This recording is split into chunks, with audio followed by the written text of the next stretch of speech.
کس کی وجہ سے یہ تینوں شخص غار کے اندر پناہ لے لیے؟ غار کے اندر پناہ لیے تھے کہ پہاڑ کے اوپر سے کیسا پتھر لگ کر آ جاتا ہے اور غار کے منہ میں بند ہو جاتا ہے، یہ تینوں غار میں پھنس جاتے ہیں۔ اب یہ لوگ پلاننگ کرتے ہیں، سوچتے ہیں کس طریقے سے اس غار سے ہم سب کو نجات ملے۔ چنانچہ یہ تینوں آپس میں فیصلہ کرتے ہیں اور آپس میں مشورہ کرتے ہیں کہ میرے بھائیوں، زندگی میں ہم نے اگر کوئی نیک عمل کیا ہے، اللہ کو راضی کرنے کے لیے کوئی اگر عمل صالح کیا ہے تو آج اسی کو وسیلہ بنا لو اور اللہ تبارک و تعالیٰ کے سامنے دعا و مناجات کرو۔ ہو سکتا ہے کہ اللہ تعالیٰ ہم سب کو اس مصیبت سے بچا لے، ہو سکتا ہے کہ اللہ تبارک و تعالیٰ اس مصیبت سے سب کو نجات دے دے۔ ان میں سے جو دوسرا شخص تھا، میرے بھائیوں اور دوستوں ذرا غور سے سنو، میرے بھائیوں اور دوستوں، دوسرا جو شخص تھا اس نے کہا کہ اللہ میری ایک کزن تھی، میری ایک چچازاد تھی، اللہ میں کس سے بہت ہی زیادہ محبت کیا کرتا تھا، میں اس کے عشق میں پاگل تھا، میں اس پر پھرپتا ہو گیا تھا، اللہ میں اس کو اپنے خواہش سے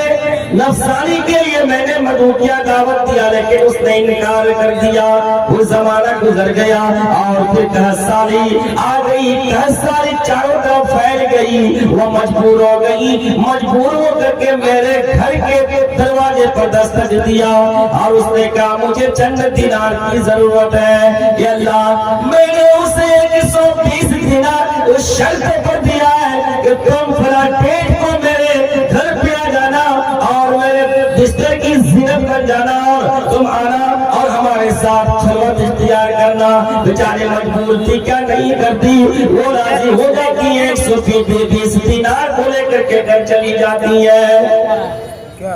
پھر وہی جو ڈیٹ فکس تھی اسی ڈیٹ پر وہ آ جاتا اور وہ شخص کہتا ہے کہ اللہ میں جب اس کو اپنے قابو میں کر لیا،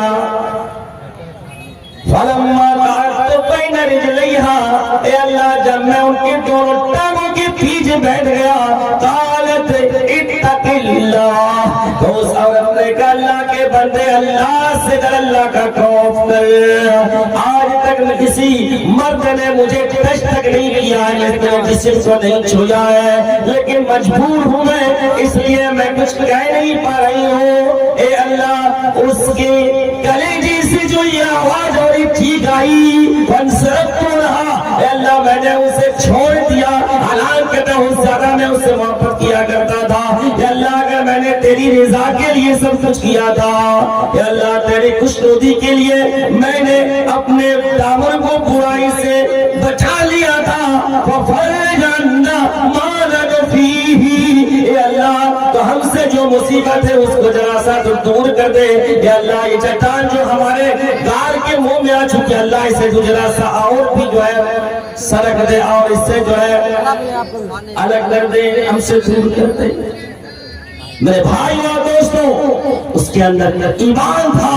اس کے اندر ایمان کا جذبہ تھا، وہ حقیقی مومن تھا۔ ہم اور آپ کے اندر کیا وہ جذبہ ہے کہ ہم برائی کے قریب ہو کر کے ہم برائی کرنے کی طاقت اور چھمتا ہے، اس کے باوجود ہم اپنے آپ کو برائی سے بچا لیں؟ ہمارے اندر کیا وہ طاقت اور ایمانی حمیت اور غیرت ہے؟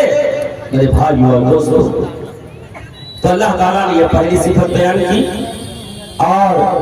دوسری صفت اللہ تعالیٰ نے بیان کیا ہے وَإِذَا تُلِيَتْ عَلَيْهِمْ آيَاتُهُ زَادَتْهُمْ إِيمَانًا، کہ جب اللہ کی آیتوں کو پڑھ پڑھ کے سنایا جاتا ہے تو وہ آیتیں ان کے ایمان کو زیادہ کر دیتی ہے، ایمان میں اضافہ کر دیتی ہے۔ یہ دوسری صفت ہے۔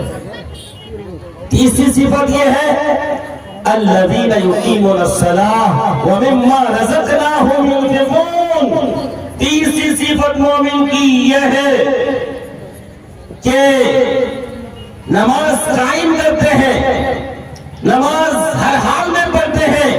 نماز کو خشوع و خضوع کے ساتھ پڑھتے ہیں